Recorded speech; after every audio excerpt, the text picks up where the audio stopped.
Résumé du livre « Parler en public » de Chris Anderson. Chris Anderson, le directeur des conférences TED, partage dans son livre « Parler en public » les clés pour transmettre des idées percutantes à un public. Il s'adresse à toute personne souhaitant améliorer ses compétences en communication orale, que ce soit pour une grande scène ou une réunion. Voici les points essentiels du livre. 1. L'art de transmettre une idée. Le cœur d'une bonne présentation est l'idée principale que vous souhaitez partager. Une idée bien définie et captivante est essentielle. Simplifiez votre message pour qu'il soit clair et mémorable. 2. Connecter avec le public. Commencez par établir une connexion émotionnelle. Racontez une histoire ou partagez une anecdote personnelle. Soyez authentique, parlez avec sincérité, ce qui suscite la confiance. 3. Structure et clarté. Une présentation doit suivre une structure logique. Aux introductions, capturez l'attention avec une question, une statistique ou une anecdote. Au développement, développez votre idée en étapes claires. Aux conclusions, laissez le public avec une pensée marquante ou un appel à l'action. 4. L'importance de la narration. Les histoires sont mémorables et émotionnellement engageantes. Intégrez des récits pour illustrer vos points. 5. La communication visuelle. Et utilisez des diapositives simples et visuelles pour appuyer vos propos. Et limitez le texte et privilégiez les images percutantes. 6. Préparation et pratique. Répétez plusieurs fois votre présentation pour la maîtriser. Enregistrez-vous pour ajuster votre rythme, ton et langage corporel. 7. Gérez le trac.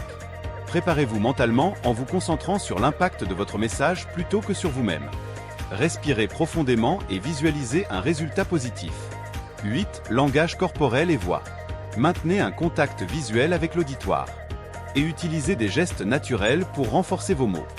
Variez le ton et le rythme pour maintenir l'intérêt. Exercice pratique pour s'entraîner. 1. Identifiez une idée centrale. Prenez un sujet qui vous passionne et essayez de le résumer en une phrase claire et concise. Au exercice, présentez cette idée à un ami en 1 minute. 2. Racontez une histoire. Rédigez une anecdote liée à votre idée. Assurez-vous qu'elle est captivante et transmet un message. Au exercice, entraînez-vous à raconter cette histoire avec des émotions. 3. Répétition devant un miroir. Parlez devant un miroir pour observer vos gestes et votre langage corporel. Au exercice, répétez votre introduction plusieurs fois jusqu'à ce qu'elle semble fluide. 4. Vidéo d'entraînement. Enregistrez-vous en train de parler et analysez votre performance. Point à vérifier, clarté du message, langage corporel et contact visuel. 5. Simulation en groupe. Présentez votre idée à un petit groupe de personnes et demandez des retours constructifs. 6. Exercice de gestion du trac. Avant de commencer, inspirez profondément 4 fois pour calmer votre rythme cardiaque. Visualisez un public réceptif et souriant. Le trac est une réaction naturelle de stress ou d'appréhension que l'on ressent avant de prendre la parole en public, de monter sur scène ou de faire face à une situation où l'on se sent observé ou jugé. C'est une réponse émotionnelle et physiologique liée à l'anticipation d'une performance ou d'un événement important. Symptômes courants du trac. 1. Physique. Accélération du rythme cardiaque. Transpiration excessive. Mains moites. Tremblement, des mains ou de la voix. Boules dans la gorge ou estomac noué. Sensations de chaleur ou de froid. 2. Émotionnel. Peur d'échouer ou de se ridiculiser. Sensations d'être submergé. Doute de ses capacités. 3. Mentaux. Difficultés à se concentrer.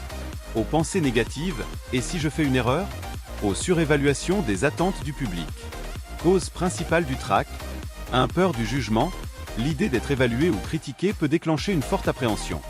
2. Perfectionnisme. Vouloir faire parfaitement peut amplifier la pression. 3. Le manque de préparation. Se sentir insuffisamment préparé peut accentuer l'anxiété. 4. Instinct de survie. Le trac est une réaction de défense de notre cerveau qui perçoit le public comme une menace. Le trac, ami ou ennemi. Le trac n'est pas forcément négatif. En petite dose, il peut être un allié en augmentant votre concentration et votre énergie. Cependant, s'il devient envahissant, il peut nuire à votre performance. Comment gérer le trac? 1. Préparez-vous bien. Une bonne préparation réduit l'incertitude et donc l'anxiété. 2. Respiration profonde. Pratiquez des exercices de respiration pour calmer votre système nerveux. 3. Visualisation positive. Imaginez-vous en train de réussir votre présentation. 4. Pratique. Répétez devant des amis ou une caméra pour gagner en confiance. 5. Transformez le trac. Considérez-le comme un signe d'excitation plutôt qu'un obstacle. 6. Adoptez une posture de confiance. Le simple fait de se tenir droit et de sourire peut réduire le stress. Le trac est une sensation partagée par tous, même par les orateurs les plus expérimentés. Apprendre à le gérer est une compétence essentielle pour réussir vos présentations. 7. Travail sur la voix. Au exercez-vous à varier votre ton en lisant un texte à haute voix. Au exercice, changez de volume et de rythme pour chaque paragraphe. Ce livre est une ressource précieuse pour tous ceux qui souhaitent devenir des orateurs confiants et impactants. En suivant les conseils de Chris Anderson, nous pourrons captiver notre audience et transmettre des idées puissantes avec aisance. Vous avez été inspiré, veuillez l'aimer, la commenter et la partager, puis vous abonner à la chaîne YouTube L'Art de Réussir pour ne rater aucune de nos prochaines vidéos.